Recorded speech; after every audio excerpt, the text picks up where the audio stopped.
আসসালামু আলাইকুম আরহামাতুল্লাহ। আমরা কি শুধু অভ্যাসবশতই নামাজ পড়ছি, নাকি সত্যিই আমাদের নামাজ আল্লাহর কাছে কবুল হচ্ছে? অনেক সময় খুব ছোট কিছু ভুলের কারণে আমাদের পুরো নামাজটাই অর্থহীন হয়ে ওঠে। আজ আমরা সহিহ সুন্নাহর আলোকে জানব নামাজে করা এমন 3টি সাধারণ ভুল যা আমাদের এখনই সংশোধন করা উচিত। প্রথম ভুল, রুকু ও সিজদায় তাড়াহুড়া করা।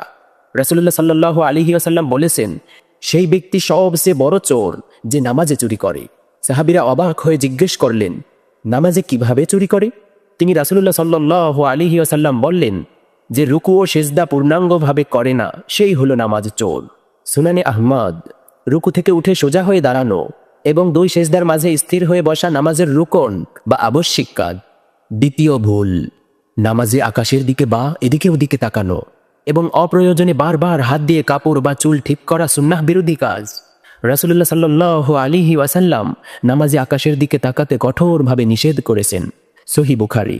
নামাজের সময় দৃষ্টি সিজদার জায়গায় রাখা এবং বৈঠকের সময় দৃষ্টি শাহাদাত আঙ্গুলের দিকে রাখাই হলো একাগ্রতার মূল। বিজ্ঞান বলে, নামাজের প্রতিটি ভঙ্গি, বিশেষ করে রুকু ও সিজদা সঠিকভাবে করলে তা মেরুদণ্ড এবং শরীরের রক্ত সঞ্চালনে অবিশ্বাস্য পরিবর্তন আনে। নামাজ কেবল ইবাদত নয়, এটি এক পরম শান্তি।